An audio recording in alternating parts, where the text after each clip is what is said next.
Hare Krishna, dear devotees. So, we'd like to seek the blessings of Radha Madhava, Radha Shyamsundar, Krishna Balaram, Bal Gopal, Gauranitai, Srila Prabhupada, Guru Maharaj, and the assembled devotees. Continuing with the Sanatan Dharma course, so we have done a few things so far. What is Sanatan Dharma? And we looked at the scriptures, the Vedic concept of time, Ishwa, Jiva, and today I wanted to look, and we looked at karma reincarnation. Today we want to look at the three modes of material nature, which is what we are entangled in this world. So there are three types, there's many energies of the Lord, but there's three principal energies which we can talk about. The internal energy, and that is primarily Hladini Shakti, the internal potency of the Lord, the Srimati Radharani and her capability. That's the internal energy. And then we have the external energy, which is Maya, or this material world where we are living in. And then the third energy is we, the souls, the Atmas. We are considered to be marginal, which means sometimes we are within the internal energy, and sometimes we are in the external energy. We are marginal. So we might be sometimes under illusion or sometimes under Krishna's Leela. If we are under Krishna Leela, then we are in tune with the internal energy. If we are in the material world, then we are out of tune with the energy of the internal energy of the Lord, and we are then in the external energy. That's why we are called marginal. So the soul is marginal. It can sometimes be here in the internal, sometimes in the external. So what are these external energies? Well, the eternal living entity, the Atma, is actually transcendentally Sat Chit Ananda. Sat means truth, eternal. Is Anand means, Chit means knowledge, and Anand means happy.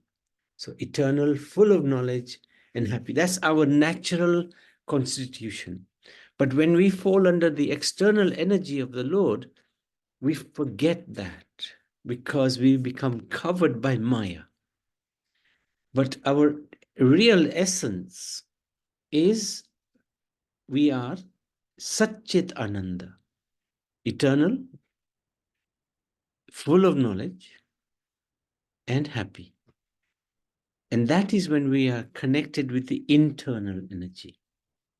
So the internal energy. When we're connected with the internal energy, we are in a proper position. When we are entangled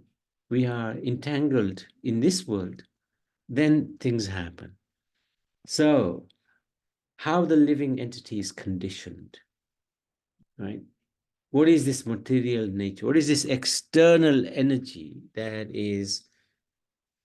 has captured us, is controlling us? So it is mode of goodness, often also known as Satagun, then mode of passion, which is Rajagun, mode of ignorance, Tamogun. So these three modes basically govern our existence in this world. Even though we are in our spiritual form Satchit Ananda, but because we've come in contact with these three modes of material nature, we become conditioned by them. They take over our behavior, our consciousness, our very being. And it is done very, very subtly, so subtly that it's very hard for us to understand. So when we are conditioned by the modes, the living entity is forced to act according to these modes. It's like here, this is a nice picture actually. These are like the devatas or the devatees, demigoddesses, controlling our movements. They're in charge of the modes and they control how we behave. The demigods are in the mode of goodness. And through different agencies, through Mother Nature, through their subtle powers, they actually dictate what we do through these modes. Now, chapter 14 of the Bhagavad Gita is fantastic. It describes these three modes of material nature. And a summary of this chapter, it's very good to read this chapter regularly. Krishna gives details of the three modes of material nature.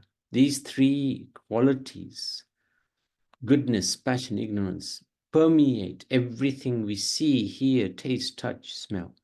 And in the Gita, Krishna gives many examples. For example, in the 17th chapter and the 18th chapter, he talks about different things in connection with these three modes of material nature. And we'll see that later on. It governs our lifestyle, attitudes, behaviors, which fall under these three modes. Through closer analysis, we can perceive how people are functioning in this world with a mistaken belief of free will. So we are thinking we have free will. We can do whatever we want. And we do have free will. At its purest stage, we have free will when the soul is pure. But at the moment, because we have become entrapped in this material world, these three modes of material nature are very powerful and they actually control our behavior according to our consciousness. If we are in pure consciousness, in Krishna consciousness, then these three modes of material nature don't impact us, will not impact us. And our free will be there at its most purest form. At the moment, we have a certain degree of free will which we exercise, but it's very minute, depending on which mode we are in. So, people functioning in this world with the mistaken belief of free will, when in actuality, they are impelled to act according to these influences. So the three modes really do have a big impact on how we behave. So whichever mode we are in, that governs our behavior. So if we are in a mode of goodness, then we will be patient, we will be understanding things as they are. In the mode of passion, we'll be too busy to give anybody the time of day. And in the mode of ignorance, we'll be just crazy. We'll be just in tamogun, we'll just be up to no good. Therefore, unless one is able to transcend these modes of nature, the modes, act to perpetually trap one in the material world. Even goodness is not good enough. Because one can be in the mode of goodness and make very good spiritual progress, but there are limitations because in the mode of goodness, one becomes self-satisfied and may not want to make progress. They're happy in this world. Whatever comes, they're happy with it. But that happiness may limit them from going further down the spiritual route. Very important to understand this. In this material world, if anybody is comfortable, then you will never leave this material world. We need to have a certain degree of discomfort that we want to get out of this material world. There has to be that certain element of it to understand that this world is full of misery and pain, and it's very temporary. Prabhuji, Yes, anyway. that sentence that you just made, that the mode of goodness, we tend to be self-satisfied and we don't make progress. I think that's a very profound statement as far as I'm concerned. It's an excellent statement that we can't be complacent. We have to make progress, spiritual progress. Otherwise, we'll get stuck going round and round. It's a very nice statement you made today. Thank you. Thank you so much. Excellent statement. Appreciate your feedback. It's easy though, isn't it, Nariman, to become very comfortable and complacent at the same time. Easily done. Easily done. That fine. I've done everything. I'm happy. I Yeah. do my malas. I don't do harm to anybody. I'm thinking. I'm eating sattvic ahar, and that's it. Then stop at that. Yeah. Yeah. We Yes. shouldn't be stopping there, isn't it? We should be making another progress, like read more or do more seva. That's a really, really good statement. I have never heard such a good thing. For after ages, I'm hearing Prabhuji. Very impressed. Thank you. So He had some almonds today. Mataji, it's all going to his head now. Be careful. no. No, it means for the last 3 years we've said nothing that's no, maybe, but this is because sometimes I feel that I get stuck that what else to do now. right. But this is personally to me that this is it, full stop. Good point. Yeah. I must admit. Prabhuji, most of the things I learned from you, so don't feel that way. No, I understand, and we have a very, very, very good understanding, actually. Amazing, actually. Yes. Yeah. And I think why I suppose saying that, because I know the Lord, he constantly keeping me on my toes. We're thinking, right, this is such a fantastic seva, and then something else comes and says, no, hang on, you gotta keep on your toes. So it's but it's good. It is very, very good, because you're constantly thinking, okay, how can I improve? How can I get better? How can I learn from that mistake now? So no, it's good. No, thank you, Nariman. Thank you for sharing. Thank you. So what are the themes of this chapter? What are the 3 modes? This chapter explains the 3 modes. It also tells how these modes work. They compete with each other. Sometimes the mode of goodness is prominent, especially early morning. And if one is used to getting up early, that is a real blessing, because early morning, no distraction, mode of goodness is very prominent. And then later on, as we know, during the day, we got so many things to do, so many desires to fulfill. Got to earn money, got to, do this project, that project. And then later on in the evening, the mode of ignorance takes over, and have something to eat and feeling tired, we go to sleep. So different parts of the day are governed by these 3 modes, but there's always a competition between them. Sometimes more of goodness wins, sometimes more of passion wins, sometimes more of ignorance wins. And our spiritual master used to say, look, if you're in the mode of ignorance, at least step up to the mode of passion. If you're in the mode of passion, step up to the mode of goodness. When you see the competition between the modes, you try to, with your intelligence, control the mind, and at least move up, at least make some progress towards getting into a higher mode. So Krishna explains how these modes works in this chapter, and the attributes of one who is in each of these 3 modes. So he describes what you are like if you're in mode of goodness, what you are like if you're in the mode of passion, and what your attitude is in the mode of ignorance. So he analyzes it in this 14th chapter to a degree, but then he goes into it in a lot more detail in chapter 17 and chapter 18. And then he also explains, this is the beauty of Krishna. He summarizes it so well. in just I don't know how many, I think 28 verses in this chapter, but he gives such a phenomenal explanation of the three modes. And then he explains how one can transcend the three modes. How can one can overcome these three modes of material nature. And in essence, how to do that is by trying to connect with the Supreme, the internal energy of the Lord, the devotees of the Lord. When we connect with his spiritual consciousness, then we'll come out of this material consciousness. So it's very important. So I recommend devotees to read this chapter regularly. I try to do it at least once a month.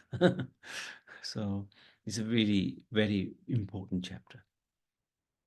So let's just chapter 14, which is understanding this chapter. Understanding this chapter helps one. Yes, Prabhupada? Hare Krishna, Prabhuji. Is this the chapter are you talking about? Is it in the Gita? Hanji, yes. Hanji. It is in the Gita. This is Chaudhmo Adhyaya. Ji, yes.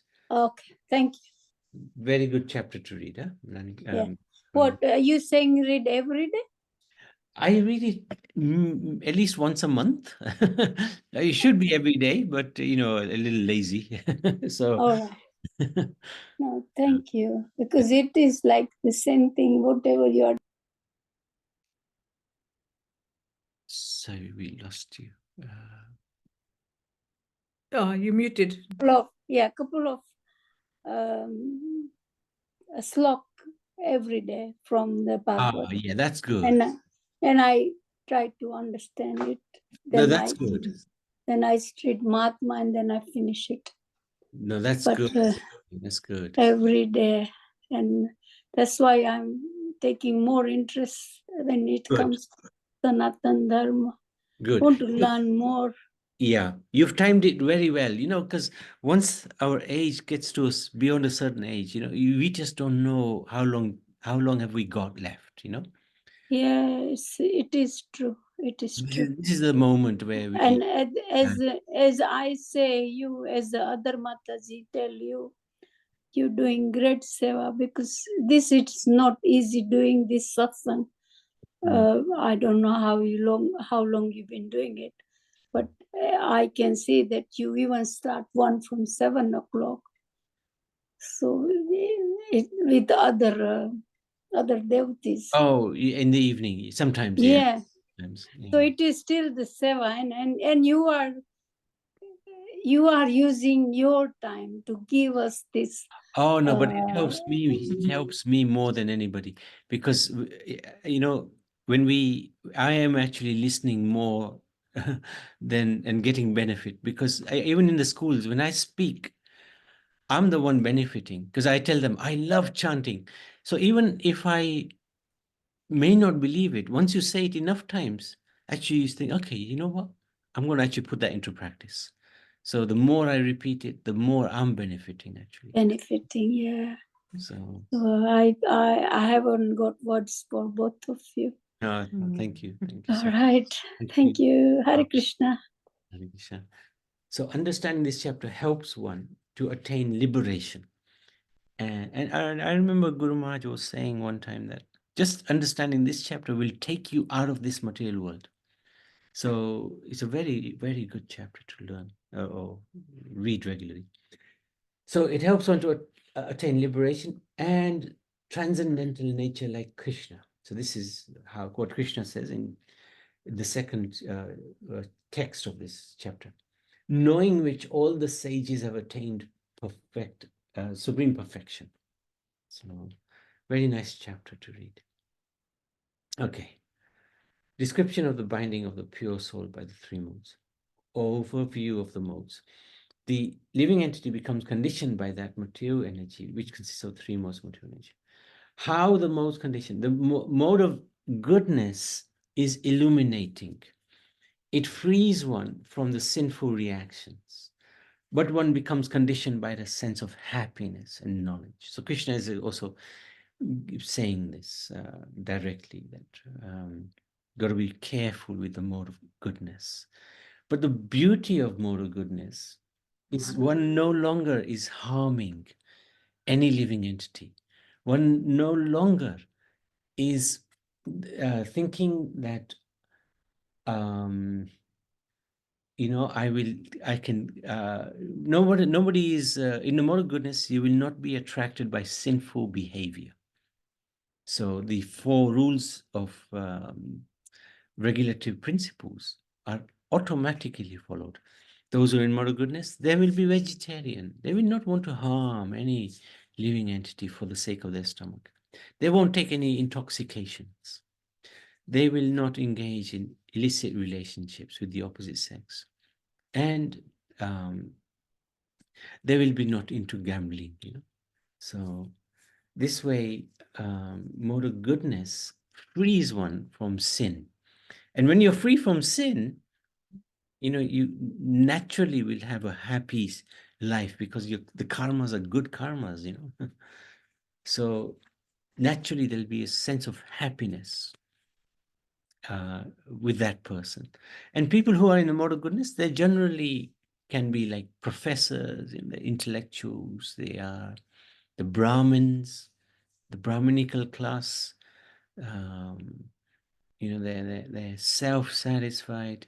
Nothing can really bother them. If they lose something, so be it. If they gain something, it's okay. It's no big deal. So their mood is very, very sattvic, very good, very nice mood. Prabhuji? Yes. Sometimes even though you try to act in the mode of goodness, but the situation arises in such a way that you tend to not lose anger as such, but you tend to become a bit irritated at the person who is causing you. So that draws us away from this goodness into the mode of passion, isn't it? Yeah, you're beginning to touch into mode of passion. Yes. True. And it's easily done in the age of Kali Yuga because this is the age of quarrel, We are really in Kali Yuga. It's very hard to remain in the mode of goodness. Very, very hard. This is why Chaitanya Mahaprabhu came and he gave, this process of chanting the holy names, because he knew in Kali Yuga, the forces are completely against us. So what can we do? Best thing to do, just let them chant Hare Krishna.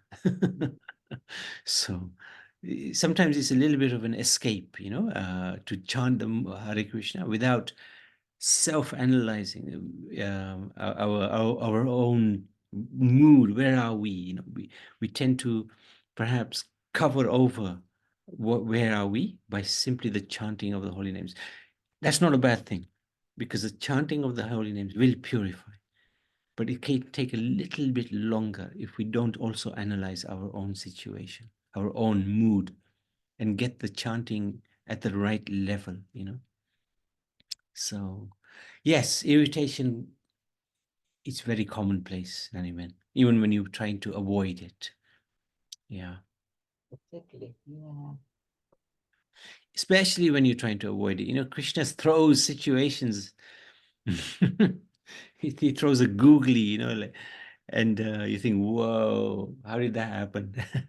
So he will, I wouldn't say he's testing us, because if he tests us, we'll be in serious trouble. But he does enlighten us from within, that actually, you're thinking you're in the mode of goodness, but actually you become irritated. So like you just said, you sometimes get irritated and you're bordering on mode of passion. That's actually Krishna's guidance, that, be careful, be alert. So that's really good, anyway. Yeah. No, very good indeed. So goodness, just a little bit more about it. Moral goodness, being purer than the others, is illuminating. It frees one from sinful reactions. Those situated in moral goodness become conditioned by a sense of happiness and knowledge. So, the best example, scientist, philosopher, poet, they're proud of their knowledge. There's a sense of advanced happiness binds them and keeps them in repeated birth and death. They feel a sort of material happiness because of improved living conditions, because they're not sinful. So they don't have bad karma. So their life is quite easygoing, you know. We know a few people in this situation, and they're actually devotees. And because they're devotees, they're very fortunate, you know, they're very, very fortunate. So what causes a sense of happiness? Because one is more or less free from sinful reactions. And what is the destination? Well, if they're conditioned by this happiness, then they will not get liberation. They will go to the heaven because they've done great karma. And in heaven, they will be enjoying like the demigods. But when that good karma bank account balance is diminished or reduced to zilch, they come back to earth again. But they'll be born in a very pious family of Brahmins or royalty. They'll be born in a very good place. But then the problem with being born in a royal family or rich family is you become very proud. And that pride is the downfall, because by being proud, one becomes offensive to people.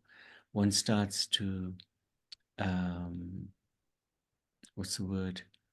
Sort of become very neglectful of their behavior. Behavior becomes bad karma. So then those living entities go down. The lower species, you know, the next life might be in the, you know, in perhaps as a human, but perhaps in a human being who's prominently in the mode of ignorance or prominently in the mode of passion initially, because they've got desire to earn money. And then because they're earning money, they're making a living, they really become very attached to sinful activities, eating meat, you know, illicit relationships, drugs. And then the next birth might be in the mode of ignorance, because of the sinful activities of that person. So then they will glide down into perhaps, you know, life of destitution, you know, drugs, and living perhaps on alcohol, become addicted to alcohol. And then, and then the next birth of that will be in this animal species or the plant life, because then you lose your humanity. As soon as you lose your humanity, you're going to stop becoming a human. You're going to go into the lower species of life. So it's quite a painful process. So, goodness are happy, passion, they're very active. Ignorance, they're just helpless. You know, they can't get rid of the addictions. You know, we can't understand, how can somebody be addicted to drink or drugs? We can't understand it. But somebody who's in that position, very, very helpless position, they can't, no matter how much counseling they do, they just can't get out of it. It's so hard. It's like a disease, you know. And the Brahminical class, they principally represent the mode of goodness. So then, mode of passion fills one with unlimited desires and longings. It binds one to material fruitive actions. So this is text number 7 of chapter 14. No chance of liberation for them. No chance. They're hankering for material enjoyment and sense gratification. If they get something, they become very happy. If they lose something, they become very sad. They want honor in society and nation. They want to be recognized. Their name should be at the top of the invite list. They want happy family with wife, house, children, many friends. They want to show their material happiness. They want to construct a residence for sense gratification. Like we've got so many examples, you know, like the Ambanis, in Gujarat or wherever they are, Mumbai. They have a skyscraper for their home. Well, you don't need a skyscraper for your home. You need something very, very simple. What are you going to do with 100 bedrooms or whatever it is they have? How ridiculous way to live. And there's people just at the bottom of the street who are sleeping on the street. It's just ridiculous. It's very, very hard to understand that level of what's the word? Indulgence, to have, okay, you got money, but wow, you want to spend it on yourself like that, or your family, or your friends? Why not help the world? Anyway, one works hard for a palatial house as if it's eternal. It's the most foolishest thing one could ever think about doing. I'll build such a big place and I'm going to live forever. Yeah, right. Thus they're bound by the fruits of work. What's this be? How the modes bind the unity. The passion binds by the rope of desire and attachment. Desire.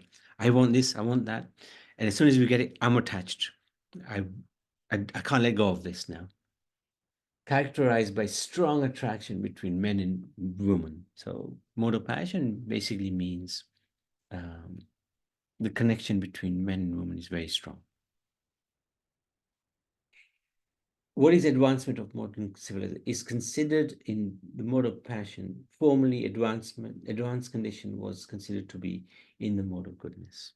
So now, of course, mode of passion is very prominent. If you're not working, if you're not successful, you're counted to be a loser. If you haven't got a nice vehicle, you're considered to be, good for nothing, judged by the material possessions one has. This is Kali Yuga. It's Kali Yuga. But those in the mode of goodness, they don't care. They don't care what others think. They're happy in themselves. And those who are devotees, they understand. They understand, look, this is just temporary. How much enjoyment am I going to get from these material items? Yes, there might be a little bit of enjoyment, but soon that enjoyment will just pass by. So they have no attachment. Their attachment is how much bhakti, how much can I serve the Lord? How much can I please the Lord? What can I do for you, my Lord? I want to do something for you. That's their pleasure. That's their enjoyment. So even they are in a position where they're happy, they will sacrifice that happiness for the pleasure of the Lord. And many devotees do that. They leave, they leave from the Western home that they go to Vrindavan, they go to Mayapur. And it's not easy in those places because the conditions are tough. No matter what level of life you have there, it's really hard. But they sacrifice their comfort to serve the Lord in that way. It's very, very nice mood. Very nice mood. Like Parikshit Maharaj, he could have counteracted the curse of the Shringi easily. He was Raj Rishi. But no, he said, no, I've been cursed. I'm happy. I know when I'm going to die now. And now is my time. I will spend with the sages and focus on the Supreme Lord. This is real devotion. He could have easily said, Shringi, your curse is rubbish. He can easily counteract it. But he didn't even waste his time. He could have said, okay, I've still got to serve Krishna by governing the universe or the world. Made so many excuses to, counteract the curse of Shringi. But this is the nature of the devotee. He said, this is the Lord's arrangement. He wants me to suffer like this. It's his arrangement. I will accept and I will still serve him. I will still love him. That's a test of devotion, when you are put to the test. You know, put the somehow material energy gives you a hard time, but you don't. You're so strong in your devotion. That's good. The mode of ignorance is delusion. Oh my goodness. Okay. Let me just quickly go through this. So should I tell you what, let's continue on next tomorrow, sorry. Right. Yeah, because it'll take a little time. Anything else? Nani Ben, Pra Ben, Madhu Ben. Oh, Madhu Ben is not there today. I'm here. She's there. Jai Shri Krishna. Yes, Jai Shri Krishna. thank you, Madhu. I'm listening today. I'm in listening mood. Thank you. Thank you. Thank you. So, Prabha Ben, yes. Yes. When you said these things about Ambani, it just made me think, saying you that the the people who are rich, they get more richer and richer. They got big cars and big bungalows and things like that. And the people who are poorer, they are earning their everyday's, doing labor job and just earning everyday's money. So I just only want to tell you that we can't judge them, the people who are. We have to be happy what we got. Correct. No envy. There should be no envy. That's absolutely spot on. Very good point. You know, it's I mean, yeah, if God has given other people, I don't know how to explain you. Yes.